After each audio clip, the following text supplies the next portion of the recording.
लंबे इंतजार के बाद ही सही आखिरकार किसानों के घर वापसी का रास्ता तैयार हो गया है।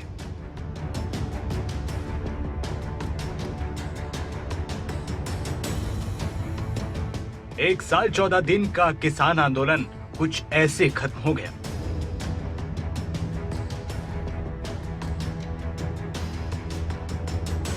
आंदोलन में सहयोग करते रहे हैं, उनका आभार व्यक्त किया है, धन्यवाद दिया है। मैं संक्षेप में इतना कहूंगा कि देश के तमाम लोग विभिन्न क्षेत्रों के, चाहे वो अधिकारी हो, कर्मचारी हो, व्यापारी हो, नागरिक हो, जिनको हमारे इस आंदोलन से तकलीफ हुई है, उनसे हम माफी मांगते हैं, क्योंकि आंदोलन जब होता है तो कहीं ना कहीं दिक्कत परेशानियां होती हैं। शहीदों को श्रद्धांजलि देता हूं। 378 दिन बाद किसान आंदोलन खत्म हुआ। सिंघू बॉर्डर पर किसानों ने टेंट उखाड़ने शुरू कर दिए। इसके अलावा वापसी की तैयारी भी शुरू हो चुकी है। संयुक्त किसान मोर्चा की बैठक के बाद इस बात का ऐलान हो गया। आंदोलन की अगुवाई करने वाले किसान संगठनों ने अपना कार्यक्रम सेट कर लिया है, जिसमें 11 दिसंबर को दिल्ली से पंजाब के लिए फतेह मार्च होगा। 11 दिसंबर को किसानों की वापसी होगी। 11 तारीख को ही विजय दिवस मनाया जाएगा। 13 दिसंबर को किसान पंजाब में श्री हरमंदिर साहिब में माथा टेकेंगे। 15 जनवरी को दिल्ली में संयुक्त किसान मोर्चा की समीक्षा बैठक भी होगी। जाना शुरू हो जाएंगे, अब लोगों को फ्री हो गए, अब लोग आप अपने उससे जाना शुरू हो जाएंगे। और ये है कि 11 तारीख में इकट्ठा लोग अपना जो खुशी है उसको मनाकर लोग यहाँ से रवाना हो। हाँ, 11 तारीख से होनी शुरू हो जाएगी, क्योंकि जो मोर्चे लगे हुए हैं बॉर्डर पे ये हट जाएंगे, लेकिन जो टोल के ऊपर हैं वे 2 दिन बाद में शायद हटेंगे, क्योंकि जो लोग यहाँ से जाएंगे तो उनको खाने की व्यवस्था उन लोगों को करनी है। तो वे तो जब यहाँ से सब लोग समाप्त हो जाएंगे, टोल उसके बाद में उठेंगे। किसान आंदोलन वापसी के बाद दिल्ली की सीमाएं खाली हो रही। किसानों ने टेंट उखाड़ने शुरू कर दिए हैं।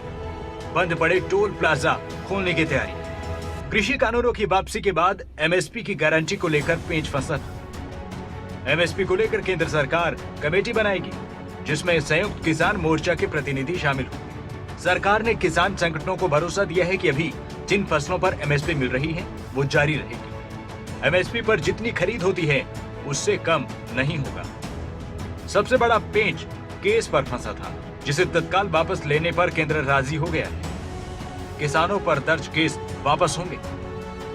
मुआवजे पर भी उत्तर प्रदेश और हरियाणा में सहमति बन गई। पंजाब सरकार की तरह यहाँ भी 5 लाख का मुआवजा मिलेगा। किसान आंदोलन में 700 से ज्यादा किसानों की मौत हुई। बिजली बिल संशोधन को लेकर सरकार सीधे संसद में नहीं जाएगी, पहले उसे किसानों के अलावा सभी संबंधित पक्षों पर चर्चा करेगी। प्रदूषण कानून को लेकर किसानों को सेक्शन 15 से आपत्ति थी, जिसमें किसानों को कैद नहीं लेकिन जुर्माने का प्रावधान है। इसे केंद्र सरकार हटाएगी। 11 तारीख को हम सभी धरने समाप्त कर रहे हैं। सरकार ने जो बातें मानी हैं, जो उन्होंने लिख के दिया है, जो वायदे किए हैं, उसके मुताबिक हम आज को आंदोलन को स्थगित कर रहे हैं और हर महीने उसकी समीक्षा करते रहेंगे। अगर सरकार अपने वादों से दाएं बाएं हिलती है तो दोबारा से आंदोलन करने पे तुरंत विचार करेंगे। हमारी जिन 4 बिंदुओं पर सरकार से चर्चा चल रही थी, उन चारों बिंदुओं पर सरकार की हमारी सहमति बन गई। केवल जरा सा अंतर शब्दों का है। हमने कहा था कि जितना प्रोक्योरमेंट अभी तक एमएसपी पे सरकार करती है उससे कम नहीं करेगी। सरकार ने लिखा है यथा स्थिति, केवल शब्दों का स्टेटस को, मतलब अर्थ वही होता है। बाकी तत्काल प्रभाव से सारे प्रकरण वापस लिए जाएंगे और जो भी हमारी मांग है, जिससे मामला पराली का है तो जिसमें 1 करोड़ का जुर्माना होता है, तो सुप्रीम कोर्ट ने एक रूल बनाया है। सुप्रीम कोर्ट का निर्देश है कि किसान को 1000 रुपए का फाइन होगा।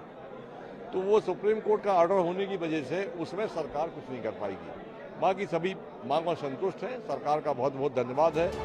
कुल मिलाकर इस ऐतिहासिक आंदोलन के जरिए किसानों ने जहां एक तरफ अपना शक्ति प्रदर्शन सरकार के सामने कर दिया, वहीं इशारों में ये भी बता दिया कि आंदोलन को लेकर मोर्चा अभी खत्म नहीं हुआ है। न्यूज डेस्क रिपोर्ट, खबरें अभी तक।